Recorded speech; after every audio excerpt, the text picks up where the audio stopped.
Early in the morning of March 4, 2002, a joint special operations reconnaissance team was tasked to insert onto the mountaintop of Takur Gar by way of an MH-47 Chinook, report enemy movements, and direct airstrikes. Among them was Technical Sergeant John Chapman, a U.S. Air Force combat controller. At approximately 2:50 in the morning, the MH-47 helicopter carrying Sergeant Chapman and the Joint Special Operations Team was ambushed as it attempted to land on the mountaintop.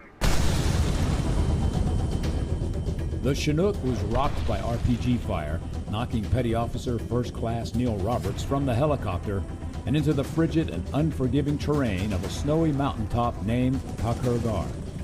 We watched the helicopter move off of my right shoulder over to from the west, moving south, infilled, and as soon as it sat down on top of the mountaintop, we saw the RPG strike the aircraft, and then the aircraft move towards the valley.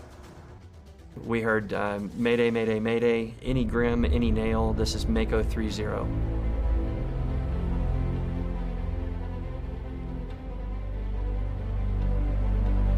I got partnered up with a crew for an AC-130H Spectre gunship. On board, I was a direct support operator, which was an extra sensor that was there for surveillance and support to ground forces and the aircraft itself. We established radio contact with them and set up an initial orbit over the downed helicopter. When we were doing that, we learned from Mako 3-0, Tech Sergeant John Chapman, their combat controller. Sergeant Chapman, at that point, was telling us that they had lost a teammate. Alone against the elements and separated from his team with enemy personnel closing in, Roberts was in desperate need of support. Despite having to make a controlled crash landing 8 kilometers away, back at Gardez, the team elected to mount an immediate and daring rescue attempt to bring Roberts back. At 4:57 a.m., after reconstituting, the team returned to Takur Gar on another Chinook in order to locate and rescue Roberts, despite knowing they were headed into enemy territory and struggling against unfavorable conditions. These guys knew that they were going right back into the same spot that their original aircraft was shot up, and they lost a teammate out of the back end of the helicopter. So these guys, they knew what risk they were facing, and they charged right back in there to save one of their very own. Upon touching down, Sergeant Chapman immediately identified and engaged a concealed enemy bunker in front and above his team.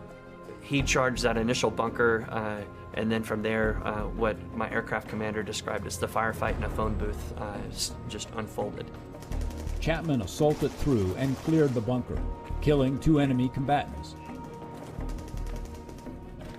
Sergeant Chapman moved into the open to engage the second enemy bunker and protect his teammates.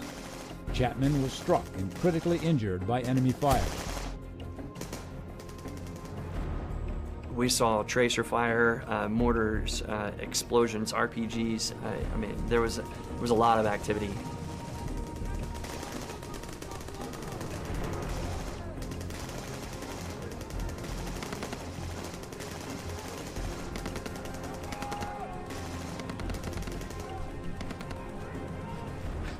Next thing you know, the team pops smoke, and they start to withdraw from the immediate area, and we're following the team from the initial infill site and where their fighting positions were as they broke contact a couple hundred meters down the mountain.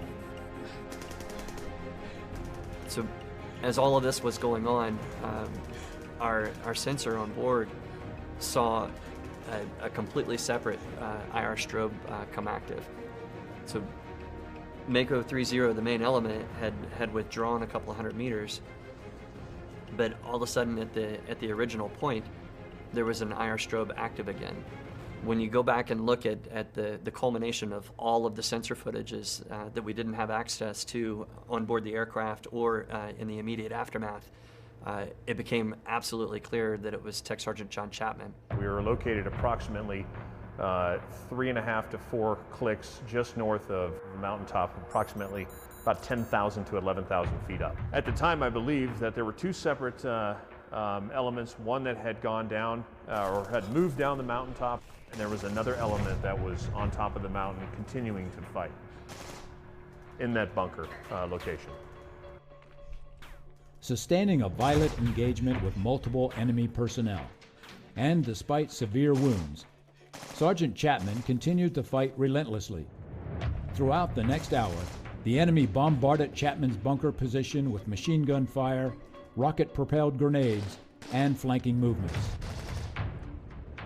I was the lead combat controller, JTAC with the Quick Reaction Force, 208 Lost Service members. The sun was coming up, it was just about dawn. We did one pass over the mountaintop, and on that second pass, we began to flare to land, and that is when we received heavy RPG and small arms fire. At 6:11 a.m., with the QRF helicopter quickly approaching, Sergeant Chapman placed himself in a precarious position by leaving the bunker and moving into the open once again to engage the RPG team preparing to assault the incoming rescue force. Effective enemy machine gun fire struck Chapman.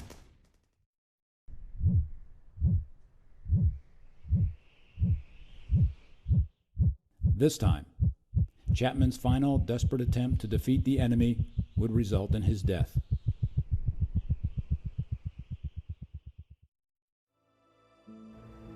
He sacrificed himself for the QRF that came in.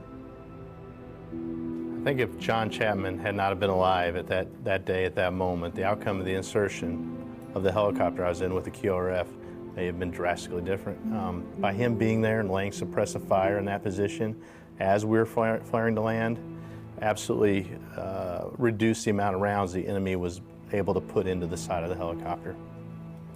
He volunteered to go back after he had landed back at Gardez. He didn't have to go, and he did it because he loved what he did. He loved his country, and that I'll never forget.